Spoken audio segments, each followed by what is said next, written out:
मैं अपने बच्चों के साथ घर में अकेली थी। रात के 11 बजे उन्होंने दीवारें फैलांगी हैं। दीवारें फैलांगते ही आके एक ने कुंडी खोली है, बाकी जो है वो दरवाजे के रास्ते दाखिल हुए हैं। इसी तरह उन्होंने आते मुझे मारना शुरू कर दिया। मेरा बच्चा जो 13-14 साल का, वो उठ के मुझे बचा रहा था। जैसे लोग मर्दों के गिरेबान पकड़ के हाथापाई करते हैं, ऐसे जब उन्होंने गिरेबान पकड़ा, फ्रंट से मेरे सारे कपड़े जो है उनके हाथ में चले गए। जफरवाल में छोटे भाई बड़े भाई की बीवी को बरहना करके मारते रहे और पुलिस आज भी सोई हुई है। तमीज नहीं लाने लगे तो तुम तमीज नहीं करी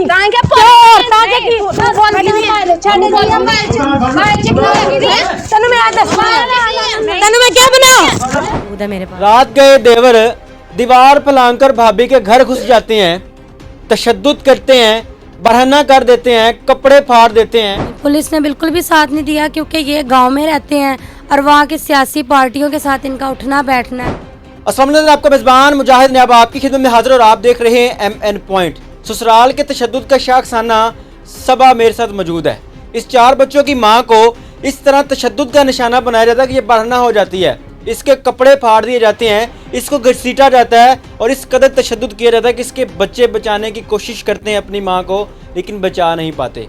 देवर अपनी भाभी के कपड़े फाड़ देते हैं, देवरानियाँ अपनी जेठानी के दुपट्टा उतार देती हैं, घसीटती हैं, कपड़े फाड़ देती हैं और इस कदर तशद्दुद किया जाता है कि आज सबा मजबूर होके कैमरे के सामने खड़ी है। एक औरत अपने ससुराल के अंदर अपने आप को महफूज समझती है और वही औरत अगर कैमरे के सामने खड़ी होकर, कैमरे के सामने बैठकर ये बात कहे कि मेरे देवरों ने मुझे नंगा करके मारा, मेरी देवरानियों ने मेरे कपड़े फाड़ दिए, एक लम्हे के लिए सोचिएगा कि वो औरत कितनी मजबूर होगी। बात करके जानते कि क्या वजह बनी कि देवर ही अपनी भाभी को इस कदर तशद्दुद का निशाना बनाते हैं। जहां पर औरत अपने आप को महफूज समझती है, उस घर के अंदर उसकी इज्जत को पमाल किया जाता है।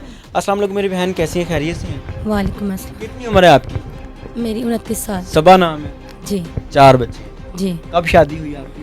सन 2011 में। आपकी शादी पसंद की थी या जिस तरह घर वाले शादी करते हैं वो थी? अरेंज मैरिज थी? नहीं, पसंद की थी। पसंद की शादी थी। कितनी देर होगी आज आपकी शादी को? 14 साल हो गए। शौहर क्या करते हैं? वो होटल का काम करते हैं, मजदूरी करते हैं। कहाँ से आई हैं आप लोग? जफरवाल से। क्या मामला बना? एक औरत अपने ससुराल के घर में अपने आप को महफूज समझती है क्योंकि शौहर का घर होता है। उस चादर तले, जिस चादर तले आपने अपने आप को महफूज समझा, वहीं पर आपकी इज्जत को पमाल किया गया, आपके कपड़े फाड़े गए। आपके देवर जो कि बेटों की मांद होते हैं, वही आपके कपड़े फाड़ कर आपको मारते रहे, तशद्दुद करते रहे। ऐसी कौन सी वजह बनी कि इतना जुल्म किया गया आप पे? इसकी वजह सिर्फ यही थी कि मैं लाहौर रहती थी, रिहाइश थी मेरी लाहौर, और मैं 6 माह पहले जो है वहाँ पे अगस्त में गई। वो भी लाहौर के कुछ हालात इस तरह के थे कि तजावज़ात की तोड़ फोड़ की वजह से हमारा काम बिल्कुल ख़त्म हो गया।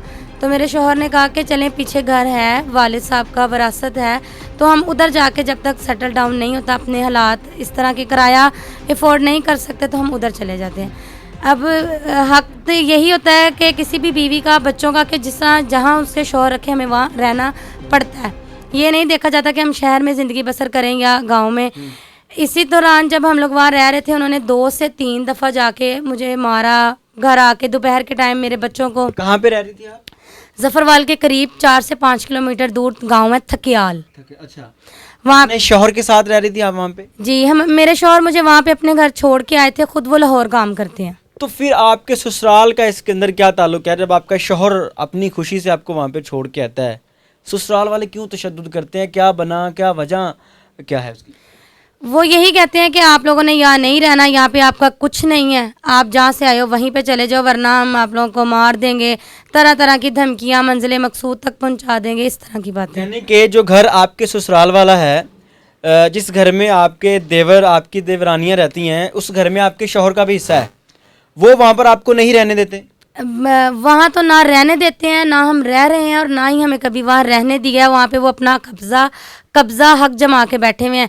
जो वालिद साहब की पुरानी एक जानवरों की हवेली तबेला जिसे कहा जाता है, वहाँ पे मैं अपने बच्चों को लेकर रिहाइश पजीर थी।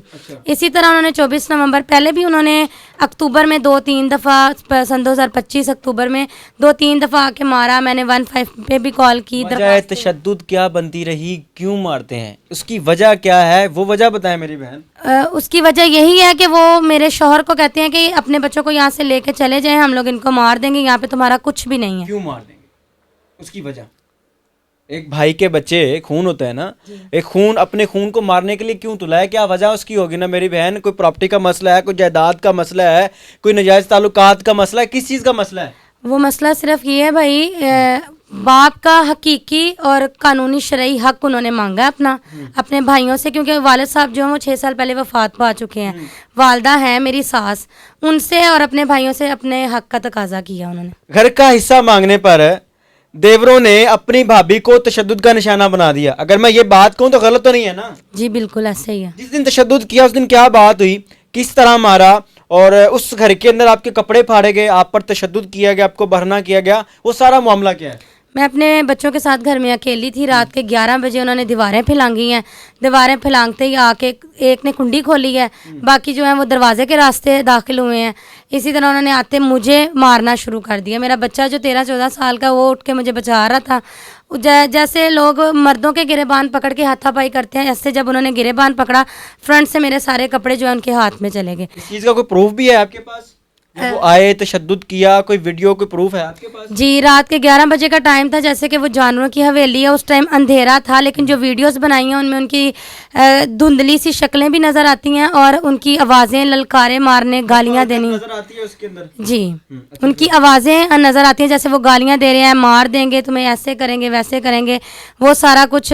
कपड़े फटते हैं तो मैं नीचे गिरती हूँ, मेरा बच्चा इर्द गिर्द से कपड़े, पल्लियाँ जानवरों की उठा के मेरे ऊपर देता है। तब से लेके आज दिन तक कार्रवाई तो दरकिनार रहेगी। मैं अपने बच्चों की ही आंखों में आंखें मिला के देख नहीं सकती। यानी कि आपके बच्चों के सामने आपको बरहना किया गया, कपड़े फाड़े गए, आपके बच्चे घर में से कपड़े ढूंढकर आपके ऊपर कपड़े डालते रहे? बिल्कुल ऐसा ही है। और कपड़े फाड़ने वाले, नंगा करने वाले देवर थे, सगे देवर, बिल्कुल, जिनकी आप माँ है, भाभी माँ होती है। बिल्कुल 2 देवर थे, साथ मेरी 2 देवरानियां थी और उन्हें भी ख्याल नहीं आया?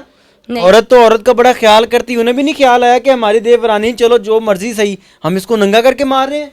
बिल्कुल, उन्होंने मेरे बच्चों को, जब वो मुझे बचाने के लिए आ रहे थे तो वो बल्कि मेरे बच्चों को पकड़ रही थी, और इसी दौरान मेरे बच्चे ने मोबाइल ऑन किया वीडियो बनाने के लिए। उस ऑडियो में वो ये चीज़ बार बार कहती हैं कि मोबाइल छोड़ो, मोबाइल में क्या है, मोबाइल में क्या है।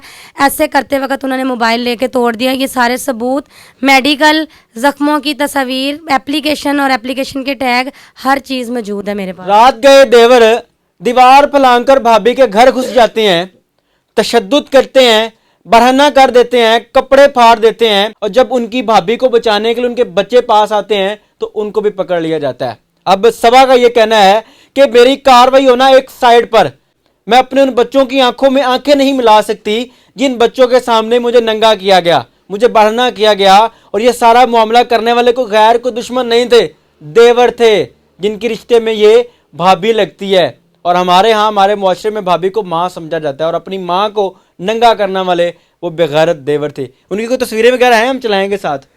मेरे देवरों की फोन में नहीं है, अब सोशल मीडिया पे होंगी। अच्छा, क्या करते हैं? ये गुंडे हैं, बदमाश हैं, इन पर कानूनी कार्रवाई क्यों नहीं की गई? पुलिस ने साथ नहीं दिया आपका? नहीं, पुलिस ने बिल्कुल भी साथ नहीं दिया, क्योंकि ये गांव में रहते हैं और वहाँ की सियासी पार्टियों के साथ इनका उठना बैठना है। एक की परचून की दुकान है, एक लोगों को बाहर के मुल्क के वीज़े एजेंट बना हुआ है। हाँ जी, ये काम करते हैं ये लोग। इस वजह से सास है, आपकी सास भी आपके साथ नहीं है?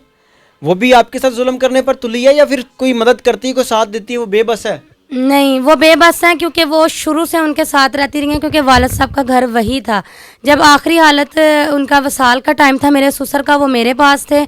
मैंने ही उनका सारा इलाज मुआलजा, जितनी मेरी हैसियत थी, उनको किया। जब उनका विसाल हुआ तब तक वो मेरे साथ थी। उसके बाद वो उनके रहमो करम पे है, मेरा उनसे गिला इसलिए नहीं है कि वो माँ है। आज क्या चाहती हैं? कैमरे के सामने, मीडिया के सामने आने का आपका मकसद क्या है, क्या पर्पस है? मैं जफरवाल से लाहौर सिर्फ इंसाफ के लिए आई हूँ। वहाँ का कोई कानूनी अदारा, कोई बंदा बात नहीं सुनता, ना मेरी फरियाद सुनते हैं और ना ही वकूए पे जाके तस्दीक करते हैं, ना मेरे पास जो सबूत हैं वो लेने के लिए तैयार है।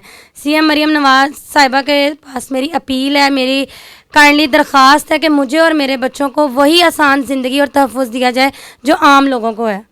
जफरवाल में छोटे भाई बड़े भाई की बीवी को बढ़ना करके मारते रहे और पुलिस आज भी सोई हुई है। बकौल इस बेटी के, बकौल इस बहन के कि मेरी आज की डेट तक कोई कार्रवाई नहीं की गई, उनको कोई पनिश नहीं किया गया, उनको पकड़ा नहीं गया, पूछा तक नहीं गया कि आपने अपनी भाभी के घर की दीवार बनाकर उसकी इज्जत को क्यों पमाल किया, उसको क्यों मारा, उस पर तशद्दुद क्यों किया, उसका कसूर क्या था।